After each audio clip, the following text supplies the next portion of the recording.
Hello guys! Welcome to my channel, Cherry C TV. Ang isi-share ko ngayon ay skinless chicken sausage at ang lahat ng ingredients ay makikita sa description box. Sa pag-umpisa ay pagsama-samahin ang lahat ng dry ingredients sa small bowl at i-mix ito.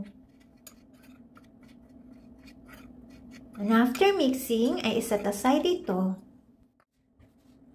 Sa small bowl na may calamansi juice ay ilagay ang oil at vegetarian oyster sauce.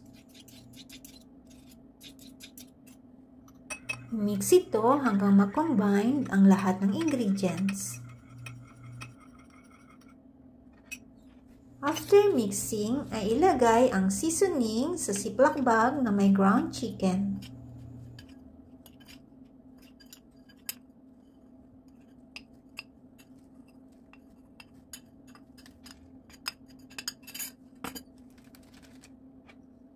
Ilagay ang calamansi mixture.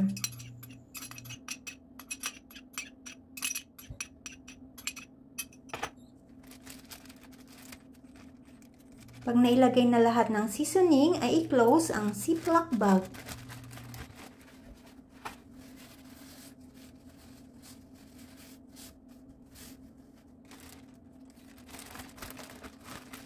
I-press ito at i-mix hanggang mag-combine ang lahat ng ingredients.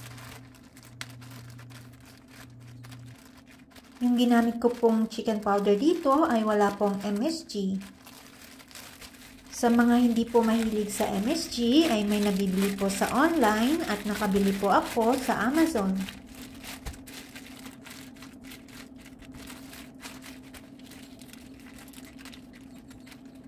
Bago ito ilagay sa fridge, ay tanggalan muna ng hangin at i-marinate overnight.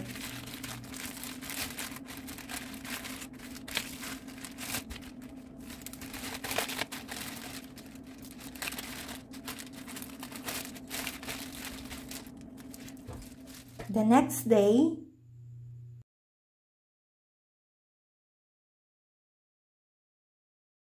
ilagay ang marinated chicken sa silicone mold. Kung wala po kayong silicone mold, ay pwede pong gumamit ng aluminum foil.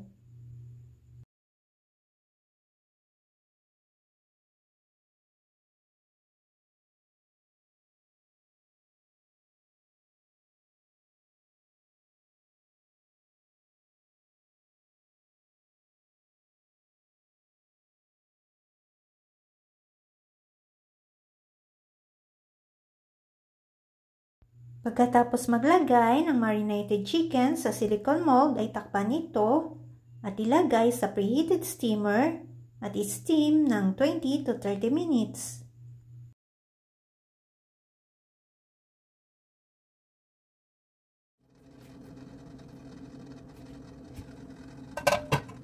After steaming ay tanggalin na sa apoy at palamigin ito. Pag malamig na ito ay tanggalin sa silicone mold at ilagay sa plato.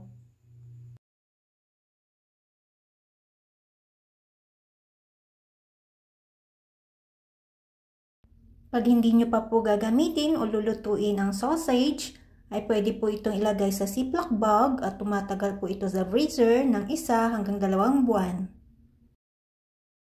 At kung gusto niyo na po itong iluto, ay may sinulat po ako na 2 paraan kung paano po ito ang sausage. Pakibasa na lamang po yung sinulat ko dito at salamat po sa pagbabasa.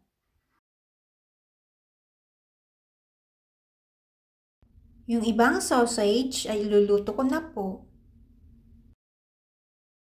At yung iba ay nilagay ko sa freezer. Ilagay ang chicken sausage sa kawali na may pinainit na mantika. Iluto ito sa low-medium heat ng 3 hanggang 5 minuto.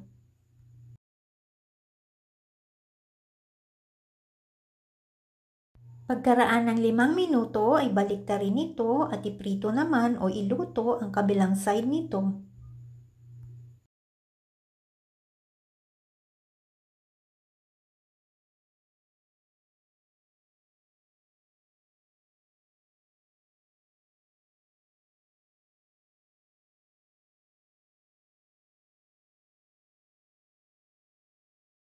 Pagkatapos lutuin ay tanggalin sa apoy at pwede na itong iserve. Blessed are those who mourn, for they shall be comforted. Matthew 5 verse 4. Thanks for watching.